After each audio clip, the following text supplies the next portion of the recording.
이재명 정부 출범 이후에 국방부에 설치한 자문위원회가 오늘 윤석열 정부 때 창설된 드론 작전 사령부를 폐지하라라고 국방부에 건의했습니다.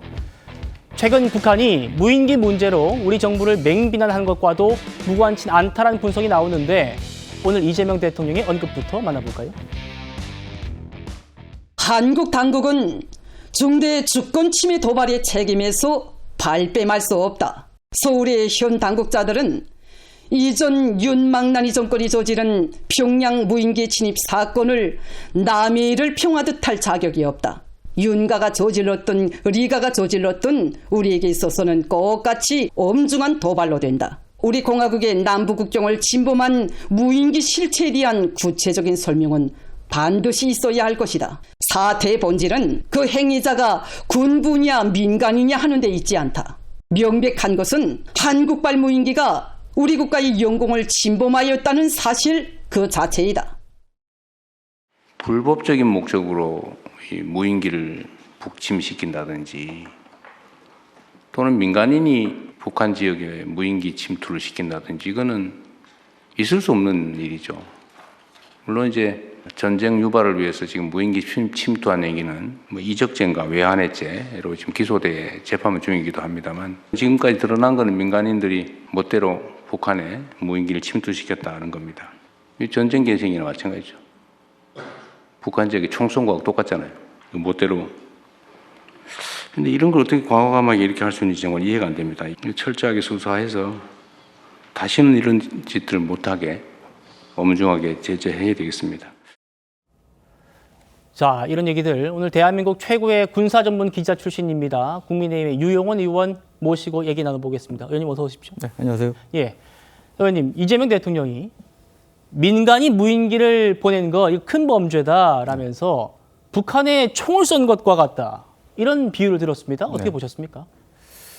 저는 이 북한에 대해서 불필요한 과도한 긴장 조성 행위는 바람직하지 않다고 봅니다.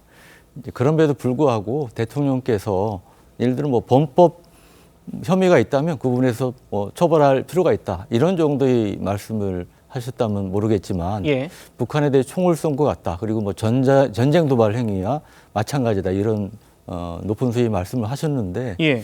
저는 대통령에게 그걸 여쭙고 싶습니다. 그러면 북한이 사실은 우리보다 훨씬 많은 10여 차례의 무인기 침투 사건이 있었죠. 예. 2014년에는 청와대 상공을 비행하기도 했고 불과 이제 2년 전인 2022년 12월에는 5대가 우리 영공을 침범해서 그중 한 대가 대통령실에 있는 용산 인근까지 그렇죠. 들어왔었습니다. 그런데 이런 부분에 대해서는 제가 알기로 지금까지 한 번도 말씀하신 적이 없습니다. 그래서 이 통수권자로서는 좀 부적절한 태도 아니신가 그런 생각이 듭니다. 예, 팩트만 말씀드리면 말씀대로 2014년 이후에 북한이 우리에 대해서 무인기 도발을 한 게 10여 차례입니다. 그런데 한 번도 이걸 시인하거나 사과한 적 없고요. 말씀하신 대로 의원님, 2022년에는 북한 무인기가 5시간 동안 우리 상공을 돌아다니지 않았습니까? 네. 그때 그래서 F-15K 전투기까지 출동하고 예. 뭐 아파치 헬기까지 출동하고 그랬는데 결국 못 잡았죠. 그래서 이제 그 뒤에 오늘 뭐 해체 계획이 발표된 드론 작전 사령부가 창설이 됐습니다. 예. 그런데 민간 무인기가 월북하는 걸 그러면 우리 정부가 전혀 몰랐다라는 것도 의아하죠. 오늘 이재명 대통령도 국방장관한테 이렇게 말을 했습니다. 또 한 가지 놀라운 사실은 지금 이런 최첨단 과학기술 또는 국방 역량이 발전한 상태에서도 무인기가 몇 번씩 왔다 갔다 넘어가는 걸 체크를 못 합니까? 이 국방부 혹시 상황 아세요? 네, 지금 이 사람 얘기에 들어 3번 보냈다는 거 아닙니까? 그런데 어떻게 그 경계 근무하는 데서 체크도 못 하고 국지방공 레이더로 주로 체크하고 그러는데요. 미세한 점만 좀 보인다고 그럽니다. 그런데 지금 하고 있는 조사를 하고 있는 중입니다. 미세한 점 정도로 보인다? 예. 하여튼 뭔가 구멍이 났다는 얘기예요. 의원님, 그러니까 지금 대통령이 북한에 총을 쏜 것과 같다라고 아주 엄중하게 말씀하셨던 대학원생이 무인기 보낸 거, 이거 우리 군은 몰랐다는 거 아니에요? 예, 지금 그 민간인 주장에 따르면 적어도 3차례 정도 이제 보낸 걸로 돼 있는데 이제 군에서 몰랐던 게 맞는 것 같습니다.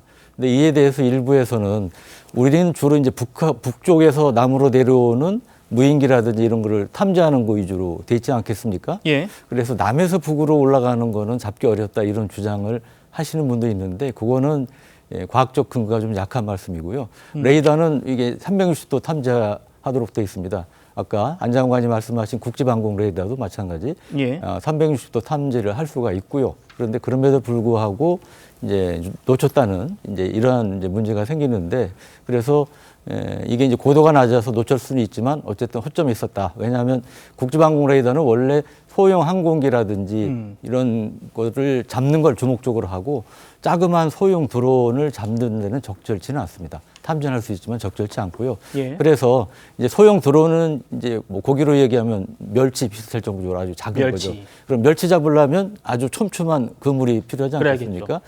그래서 이 촘촘한 그물로 군에서 추진하는 사업이 이제 접촉적 DMZ 인근에 드론 탐지 레이더를 설치하는 접촉적 드론 사업이 있고 후방 지역에 이제 드론 탐지 레이더를 설치하는 중요 지역 대드론 사업이 있는데 예. 이게 뭐가 더 급하겠습니까? 후방 지역하고 전방 지역. 전방 지역에 설치하는 게 더 급하지 않겠습니까? 그렇죠. 그런데 2022년 12월 그 사건 이후에 오히려 후방 지역에 대드론 탐지 레이더를 설치하는 사업이 먼저 진행이 됐습니다. 예. 그래서 전방 지역의 드론 탐지 레이더는 올해부터 배치가 시작이 됩니다. 예. 그러니까 이제 선호가 바뀐 이런 상황이 됐고 그렇군요. 그런 점에서 우리가 이제 허점이 있었다고 볼 수가 있겠습니다. 의원님 말씀 들어보면 이 드론은 멸치에 비유되고 예, 소형 레이더에도 우리 레이더에도 지금 점처럼 보여가지고 포착 힘들다는 거잖아요. 네. 반대로 말하면 북한에서 우리 드론 보내도 우리가 쉽게 지금 판단할 수 없다는 건데 오늘 이 얘기를 좀 해보려고 합니다. 국방부 특별자문위원회에서 권고안을 발표했는데 가장 눈에 띄는 게 이겁니다. 설치된 지 고작 2년 4개월밖에 안 된 드론 작전 사령부 폐지한다고 했어요.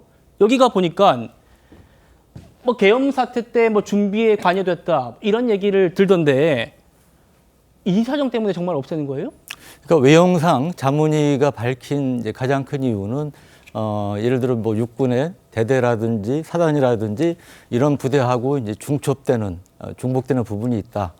이런 얘기를 했는데 그 부분은 일리가 없는 건 아닙니다. 실제로 이제 그런 부분이 있습니다. 왜냐하면 워낙 급하게 이제 드론 작전 사령부가 만들어지다 보니까 이제 그런 문제가 있었는데 예. 그럼에도 불구하고 본질적인 중요한 것은 결국 평양 무인기 침투 사건과 관련해서 지금 내란죄 중에 외환죄 중에 일반이적 혐의로 지금 기소가 돼 있지 않습니까? 그렇죠. 그래서 결국 이것 때문에 어떤 정치적인 이유가 사실은 가장 큰 배경이 아니냐 이제 일부에서 이제 그런 해석이 좀 나오고 있습니다. 예.